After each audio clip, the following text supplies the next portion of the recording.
15ই August ভারতবর্ষের স্বাধীনতা দিবস। আজ থেকে ঠিক 80 বছর আগে এই দিনে ভারতবর্ষ স্বাধীন হয়েছিল। নেতাজি সুভাষচন্দ্র বোস থেকে শুরু করে গান্ধীজি, বিনয় বাদল দীনেশ থেকে ভগৎ সিং, মাস্টারদা সূর্য সেন থেকে ক্ষুদিরাম বোস, এরকম আরও অনেক তরুণ তুর্কির রক্তের বিনিময়ে আমাদের বহু আকাঙ্ক্ষিত স্বাধীনতা এসেছিল 1947 সালের 15ই আগস্ট। আর আজ আমরা দুর্গাপুর আম্বেদকর ওয়েলফেয়ার সোসাইটির সকল সদস্য তথা ছাত্রছাত্রীবৃন্দ এই দিনটাকে উদযাপন করছি শ্রদ্ধার সঙ্গে। Good morning. আজ 15 তারিখ, 15ই আগস্ট 2026। আজ আমাদের 80তম স্বাধীনতা দিবস। 80তম স্বাধীনতা দিবসে দুর্গাপুর আম্বেদকর ওয়েলফেয়ার সোসাইটির তরফ থেকে সকল দর্শককে আমরা জানাই স্বাধীনতা দিবসের প্রীতি ও শুভেচ্ছা। আজ আমরা আম্বেদকর ওয়েলফেয়ার সোসাইটিতে মানে আমাদের কোচিংয়ে একটা ছোট্ট অনুষ্ঠান আয়োজন করেছি। অনুষ্ঠান বলতে আমরা আজকে সকালে ফ্ল্যাগ হোস্টিং করব, সেখানে কিছু কথাবার্তা হবে, কিছু খুব ছোট্টখাট্ট একটা আলোচনা হবে। তারপরে আশেপাশের কিছু বাচ্চারা হয়তো আসবে, তাদেরকে একটুখানি মিষ্টিমুখ করানো হবে, করিয়ে আমাদের অনুষ্ঠান আপাতত শেষ হবে। পরবর্তীতে আমাদের একটা প্ল্যানিং আছে, কি প্ল্যানিং আছে সেটা না হয় পরেই আমরা আপনাদের সামনে তুলে ধরবো, যদি সেই প্ল্যানটা কার্যকর হয়। এখানে সবাই নিজের নিজের কাজে ব্যস্ত। আমাদের কোচিংয়ের বিভিন্ন ভাইরা রয়েছে, তারা পতাকা উত্তোলনের জন্য জায়গা মানে খোঁড়াখুড়ি করছে। আর আমাদের কোচিংটা ঠিক এই রকম এই মুহূর্তে এখানে একটা সাইকেল স্ট্যান্ড রয়েছে, আর এই পুরো এলাকাটাই মোটামুটি আমাদের কোচিংয়ের মধ্যে পড়ে। এই যে জায়গাটা জঙ্গল হয়ে রয়েছে এই জায়গাটা আমাদের কোচিংয়ের মধ্যে নাই, এই জায়গাটা অন্য একজন ব্যক্তির। বাকি মোটামুটি এই অবধি আমাদের কোচিংয়ের মধ্যে ইতিমধ্যে প্রবেশ করলো আমাদের কোচিংয়ের এক সিনিয়র দাদা সবুজ দা। আস্তে আস্তে আমাদের কোচিংয়ের সমস্ত স্টুডেন্টরাই আসবে। আর আমরা টাইম দিয়েছিলাম মোটামুটি 9টা, আর এখন ঘড়ির কাঁটায় বাজে হচ্ছে মোটামুটি 8:30টার মতো। আস্তে আস্তে সমস্ত অনুষ্ঠান এগিয়ে যাক, আর যা যা হবে সেগুলো সম্পূর্ণটাই আমরা আপনাদের সামনে আস্তে আস্তে তুলে ধরবো। আমাদের কোচিংয়ের প্রাক্তন ছাত্র, বর্তমানে লোকো পাইলটে কর্মরত জয়ন্ত মণ্ডল পতাকা উত্তোলনের জন্য পতাকা বাঁধার কাজে মন দিয়েছিল। সঙ্গে সহযোগিতা করছিল আর এক প্রাক্তন ছাত্র, বর্তমানে ওয়েস্ট বেঙ্গল পুলিশে কর্মরত চিরঞ্জিত, এবং কোচিংয়ের সিনিয়র দাদা ওঙ্কার দা।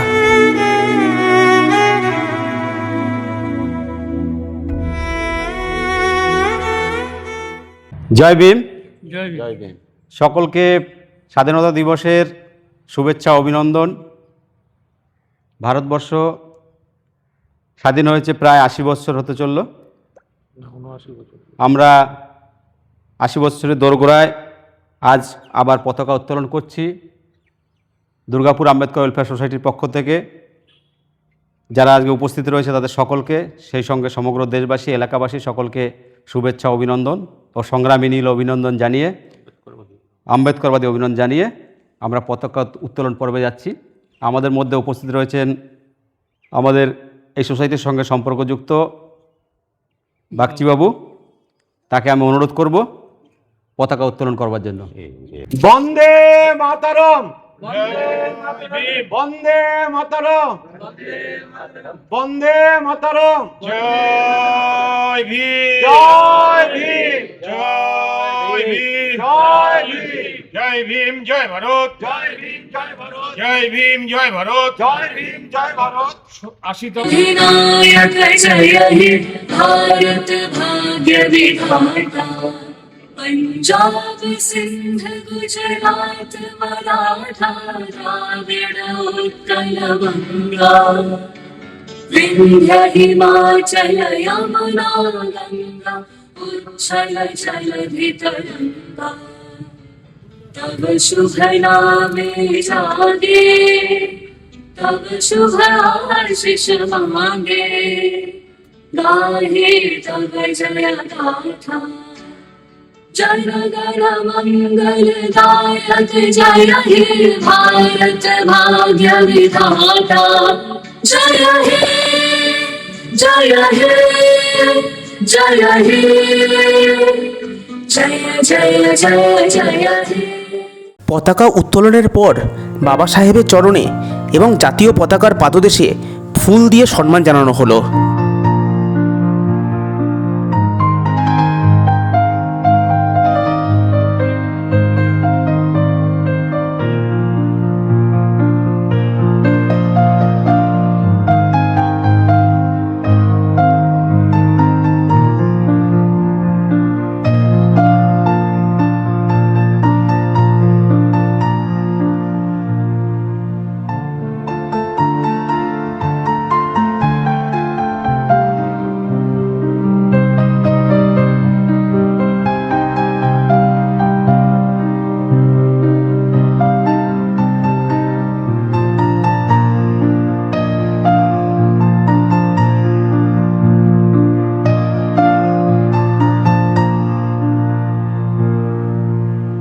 ফুল দিয়ে সম্মান জানানোর পর আমাদের সকলের সামনে বক্তব্য রাখলো কোচিংয়ের প্রাক্তন ছাত্র এবং বর্তমানে ওয়েস্ট বেঙ্গল ইলেকট্রিসিটি বোর্ডের কর্মরত সবুজদা।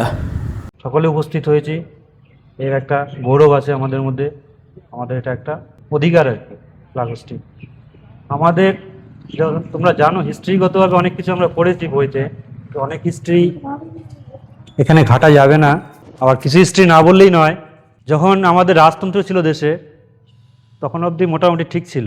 যে রাজতন্ত্র বেরিয়ে গেল, ইস্ট ইন্ডিয়া একটা কোম্পানি এসেছিল আমাদের দেশে ব্যবসা বাণিজ্যের সূত্র ধরে ইন্ডিয়াতে ব্যবসা করতে। তারা আস্তে আস্তে কালক্রমে আমাদের গোটা দেশকে ক্যাপচার করে নিয়েছে, সেটা তোমরা সবাই জানো। দিয়ে তারা শুধু ক্যাপচারই করে নেই, আমাদের দেশবাসীকে টোটালি সমস্ত রকম স্বাধীনতা থেকে বঞ্চিত করে, তাদেরকে শোষণ করে এই দেশের যত রকম ধন সম্পদ আছে লুটপাট করে নিজের দেশে নিয়ে যেত। তো এর বিরুদ্ধে নানান রকম প্রতিবাদ হয়েছে, নানান রকম আন্দোলন হয়েছে, নানান রকম যুদ্ধ হয়েছে, তোমরা হিস্ট্রিতে পড়েছো। এই প্রতিবাদ করতে গিয়ে আমাদের অনেক দেশনায়ক যেমন ক্ষুদিরাম বসু, ভগৎ সিং, এদেরকে আত্মবলিদান দিতে হয়েছে এই ভারত মাতার জন্য। নেতাজি সুভাষচন্দ্রকে অন্তর্ধান হয়ে যেতে হয়েছে। তো সেসব আমি ঘাটতে চাইছি না, আমি বেশি কিছু বলবো না, দু একটা কথা বলবো। স্বাধীন হয়েছে দেশ, 80 বছর হয়েছে, আমরা কি প্রকৃত স্বাধীন?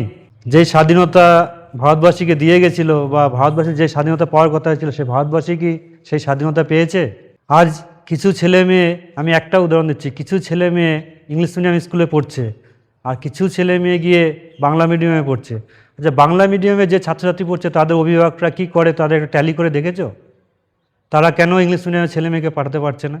আমার দেশের স্বাধীনতার সময় কি সেই শিক্ষাকতা বলেছিল যে এক শ্রেণীর মানুষের ছেলে মেয়ে ইংলিশ মিডিয়ামে পড়বে, আরেক শ্রেণীর মানুষ গিয়ে এই খিচুড়ি স্কুলে পড়বে? আমার স্বাধীনতা কি সেটা দিয়ে গেছিলো ভারতবাসীকে? ভারতবাসী সেটা কেন মেনে নিচ্ছে? তার জন্য আন্দোলন কেন করছে না?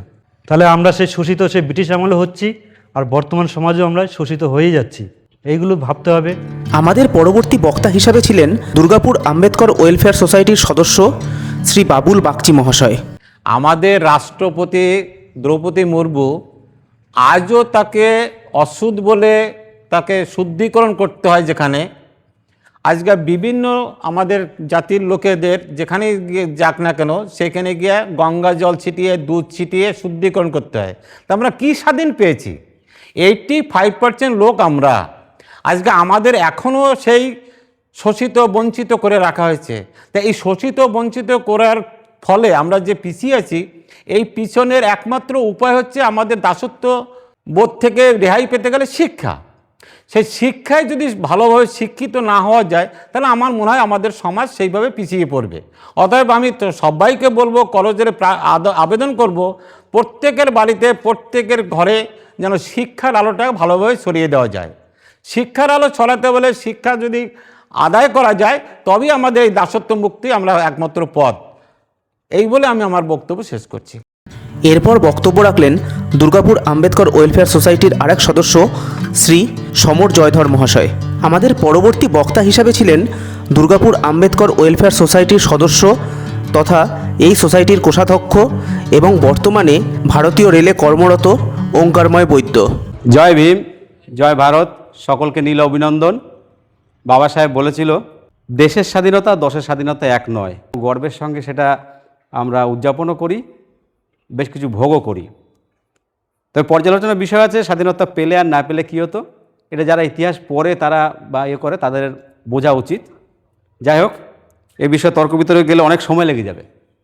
তবে ওই যে একটা শ্রেণী ছিল যে জানে শুধু জনগণমন, আবার একটা শ্রেণী আসলো যারা জানবে শুধু এই দিন কি হয়, ওদের সঙ্গে যুদ্ধ। আবার একটা শ্রেণী আছে যারা আমরা মোটামুটি একটু বুঝে গেছি যে স্বাধীনতা দিবস ব্যাপারটা এই জিনিসটা। আমরা 15 আগস্টে ভারতবর্ষ কী হলো, ট্রান্সফার অফ পাওয়ার, ব্রিটিশের কাছ থেকে আমরা ক্ষমতা হস্তান্তর করলাম। সংগ্রামের মাধ্যমে কিছুটা হলেও ক্ষমতা কিন্তু হস্তান্তর হয়েছিল, প্রকৃত প্রতিনিধিত্বমূলক যে ব্যবস্থা সেটা কিন্তু হলো না।